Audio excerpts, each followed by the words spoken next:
Madame, Monsieur, bonsoir et bienvenue sur la télévision francophone Télé-Sud. On parle aujourd'hui de la modernisation du continent africain, de l'urbanisation de ce continent, comment concevoir notre urbanisation, surtout le développement des villes africaines à partir de nos réalités propres. Autant de questions aujourd'hui qui se posent alors que les États africains cherchent des voies et moyens pour se mettre dans l'air du temps. Et justement pour en parler, nous avons un chef d'entreprise et aussi architecte accompli et approuvé des deux côtés parce qu'il fait de l'architecture d'intérieur, mais également une architecture globale et avec lequel on va échanger à ce sujet. Bonsoir Monsieur Thomas Epounet. Bonsoir Mathieu. On parle aujourd'hui d'architecture, on parle aujourd'hui de moderniser nos villes, nos capitales africaines. C'était encore le prétexte choisi par la ministre camerounaise de la ville qui justement appelait les uns et les autres, principalement ceux qui sont dans votre secteur, à porter du leur pour l'émancipation des villes africaines. Déjà, avant de parler de ce sujet, c'est quoi un architecte? À quoi consiste le travail d'un architecte? De manière très simple, hein. Un architecte, c'est quelqu'un qui, un artiste au départ, et puis un scientifique après, qui organise les espaces où vivent et s'épanouissent les hommes, quoi. Voilà, aussi simple que ça puisse paraître. Aussi simple que ça puisse paraître, mais pour l'homme du peuple ou alors ceux du tiers-État qui ne comprennent pas le langage des érudits, est-ce qu'aujourd'hui il y a une architecture qui parle Afrique ou alors est-ce qu'il y a une architecture africaine? Il y a toujours eu des architectures africaines, quel que soit le pôle de l'Afrique où on se retrouve, il y a toujours eu des architectures africaines. Ici, par exemple, chez nous au Cameroun, on a 4 grandes aires culturelles. Donc, on a les aires sahéliennes, les aires sudistes ici chez nous, on a les aires côtières et puis les aires des Grassfields. Quand on arrive dans toutes ces aires, on constate l'émancipation que nos parents et nos grands-parents ont toujours eu sur le plan des architectures. Voilà, quand on est à l'ouest, on a la beauté et la visibilité des villes de l'ouest. Quand on est au nord, c'est les cases Mousgoum, tout ce qui va avec. Vous imaginez la panoplie d'architecture qu'il y a au nord. Ici au centre, c'est du torchis, c'est des cases, nos cases traditionnelles que nous connaissons. Et quand on va dans la zone côtière, c'est généralement les cases sur pilotis, c'est du pièce sur pièce. C'est des très belles architectures. Très belles architectures. Est-ce qu'il pourrait y avoir aujourd'hui une espèce de jointure, une espèce d'adéquation entre l'architecture, l'art africain et bien évidemment les formes venues d'autres outre-Atlantique ou alors outre-mer pour se joindre à nos formes ici, pour faire quelque chose pour nos villes? Est-ce primordial?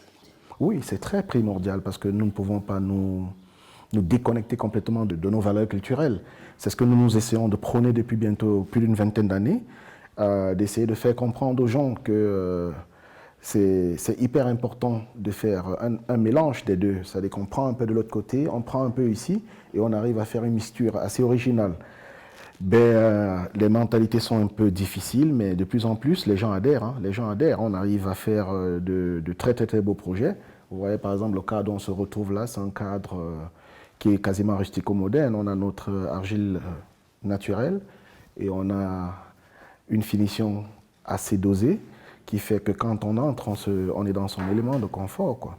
Vous, à votre niveau, en tant qu'architecte, lorsque vous concevez, est-ce que parfois les responsables de communes, les responsables des grandes villes, les responsables étatiques avec lesquels vous conjuguez au quotidien, est-ce que ces derniers vous demandent des choses particulières? Au début, c'était très difficile, mais de plus en plus, oui, parce que beaucoup se sont rendus compte que nous avons des formes très généreuses en Afrique. Ouais, c'est le continent où vous trouvez des choses très sympathiques. La nature nous a quasiment tout donné. Vous imaginez un peu au Cameroun, essayez de faire nos 10 régions. Aucune région au Cameroun ne ressemble à une autre. Aucune. C'est-à-dire qu'il n'y a pas une seule région au Cameroun qui ressemble à une autre. Donc ça fait déjà 10 variantes sur ce qu'on a à faire, quoi. C'est très inspirant, c'est très vivant. Ouais, donc quand on a besoin de s'inspirer, imaginez ce que ça peut nous donner comme potentiel, c'est énorme. Pour une ville, par exemple, comme Yaoundé, où on a un relief assez escarpé, aujourd'hui, on parle d'adapter justement les constructions aux réalités, au relief de Yaoundé. Comment est-ce que vous percevez cela lorsque ceux de vos collègues, ceux de vos confrères qui sont dans le domaine de l'architecture et de l'urbanisation allèguent, par exemple, ce genre de choses? Une ville comme Yaoundé, c'est un véritable diamant. Vous imaginez Yaoundé, on dit la ville aux 7 collines. Vous essayez de voir toutes les crêtes qui balaient la ville de Yaoundé, ce que ça nous apporte comme microclimat ambiant, ce que ça nous apporte comme confort, ce que ça nous apporte comme vagues et mamelles pour pouvoir faire des projets sympathiques, mais c'est énorme. Il faut simplement que les gens s'y mettent et que les politiques, puisque tout est un peu dirigé par les hommes politiques, que les hommes politiques s'y mettent aussi et croient en ces valeurs. Mais de plus en plus quand même, vous voyez, les quartiers se tutoient dans la ville de Yaoundé. Hein. Quand nous, on grandissait dans ces villes, on savait que Yaoundé se limitait à l'hippodrome, au quartier du lac et puis à Bastos. Mais aujourd'hui, regardez ce qu'est devenu Yaoundé, regardez les quartiers comme Odjakoet, vous voyez les quartiers comme Ngousso, et tout ce qui naissent là, c'est sérieux. Mais comment on réussit la modernisation des villes africaines aujourd'hui sans risque de heurter voilà, le panorama ambiant, parce qu'on sait qu'on a beaucoup copié de ce qui vient de chez les autres, des formes beaucoup plus élevées qui vont vers le ciel. Est-ce que ces formes-là s'y est chez nous? On a de gros problèmes culturels avec ces formes. Vous voyez, je prends le cas des logements, entre guillemets, que la SIC a réalisés. Vous voyez, les immeubles collectifs de la SIC ont été un échec lamentable. Les Africains aiment vivre en rez-de-jardin, les Africains aiment vivre ouverts, et tout. Vous voyez que c'est de gros problèmes de maintenance. Quand vous faites le tour de nos villes, que ce soit Yaoundé, Douala, partout où on va, regardez les immeubles collectifs des logements SIC. C'est un échec énorme. Donc il faudrait qu'on revienne à nos fondamentaux, qu'on essaye de s'approprier, de se réapproprier nos valeurs, de laisser un temps soit peu le chauvinisme et se dire que nous avons aussi beaucoup de choses à offrir, quoi. Je rappelle que justement, vous parlez de SIC tout à l'heure, pour ceux qui ne sont pas au Cameroun, c'est des systèmes de HLM qu'on construit justement pour les économiquement faibles.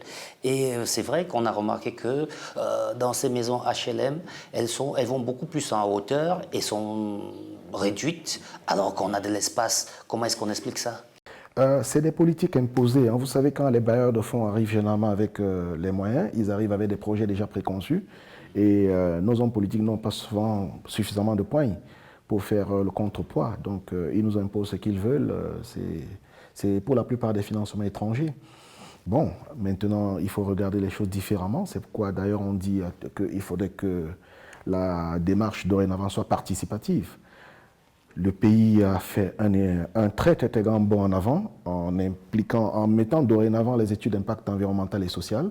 Donc il y a des enquêtes de terrain, il y a des enquêtes, des audiences foraines où les populations même donnent leur avis et décident de qu'est-ce qu'on fera dorénavant d'elles, quoi.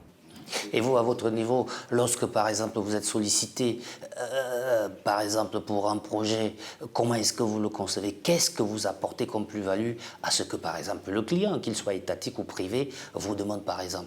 Qu'est-ce que vous leur suggérez généralement, compte tenu justement de cette question qui est posée aujourd'hui, celle de l'identité africaine?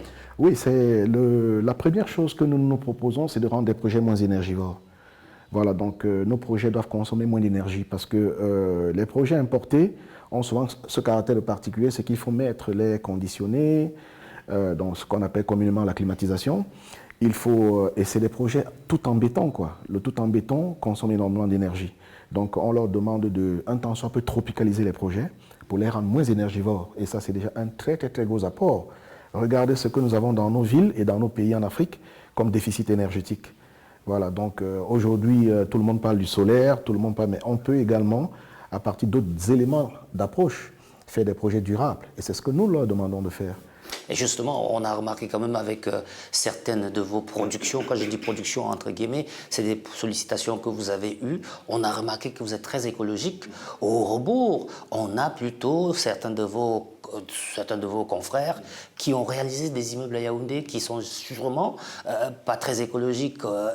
Aujourd'hui, est-ce que vous ne pensez pas que à un certain niveau, il faut peut-être être sélectif dans le domaine et donner la chance à ceux-là qui pensent l'avenir avec ceux qui sont aujourd'hui qui promotent le développement? Ça également, c'est une démarche participative, comme je disais tout à l'heure. Hein. Il y a d'un côté les pouvoirs publics, il y a de l'autre côté nous-mêmes. Parce qu'en réalité, on doit cesser d'être chauvin.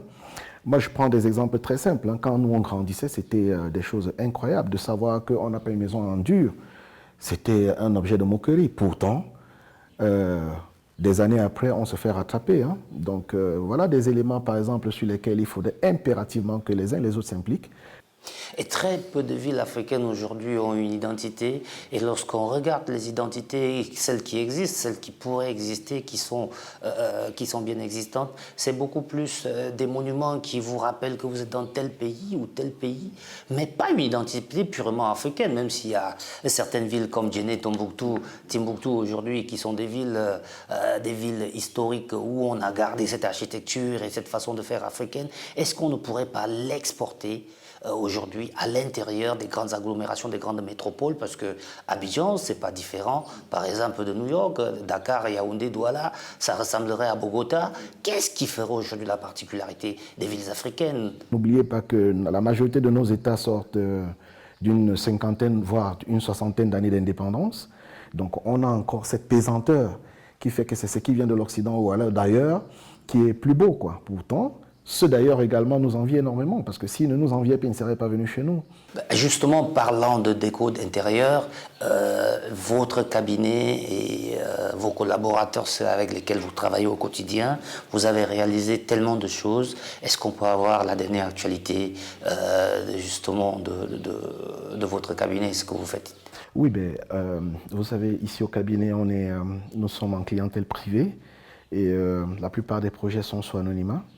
Mais bon, de manière visible, vous avez le CHU catholique qui est en voie de démarrer. Ça, c'est un projet ouvert, tout le monde le connaît. Donc, ça va être le plus grand de toute l'Afrique francophone noire. Ouais, c'est 300 lits de capacité d'accueil avec 6000 patients jour en termes de flux sur 11 hectares, donc sur la route d'Onfou, en allant vers Nkongwa, sur la route d'Onfou. Ça fait partie des projets les plus visibles pour le moment. Donc, s'il fallait citer d'autres, on en a tellement fait. Mais je suis parfois un peu mal à l'aise de parler des projets parce que comme c'est des œuvres privées, oui, donc sans l'autorisation des maîtres d'ouvrage, oui, on n'arrive pas trop à en parler. Mais bon, les références, elles sont connues. Hein, elles sont connues au Cameroun, en Afrique. Hein. Nous sommes dans 8 pays. Le Cameroun, la Côte d'Ivoire, la Centrafrique, le Gabon, la RD Congo, le Togo. Nous sommes représentés un peu partout. Quand on parle de solutions à ce projet, à ces projets qui sont lancés sur le continent africain, c'est beaucoup plus comment est-ce que je le dirais, c'est-à-dire l'adaptation à nos réalités et aux réalités qui viennent d'ailleurs. Vous pensez que c'est la solution? Oui, c'est la solution. Elle est inévitable. Hein. Elle est inévitable. Aujourd'hui, de plus en plus, on parle de projets durables. Donc, si nous ne posons pas des jalons solides aujourd'hui, les générations futures, nos enfants et les enfants de nos enfants, ils vont vivre les méfaits de ces projets. Donc c'est le moment de le faire. Donc il faut véritablement rentrer dans cette philosophie-là. Madame, Monsieur, moderniser les villes africaines, contribuer à leur urbanisation, mais surtout penser cette urbanisation et cette modernisation des villes africaines avec un modèle qui soit purement africain. Tel était l'objet de notre propos ce soir avec le docteur Thomas Aimé Pounet, justement pour parler de la contribution des architectes africains aux contributions à la modernisation des villes africaines. On vous retrouve certainement pour un autre entretien du jour pour le journal de Télé Sud. À très bientôt.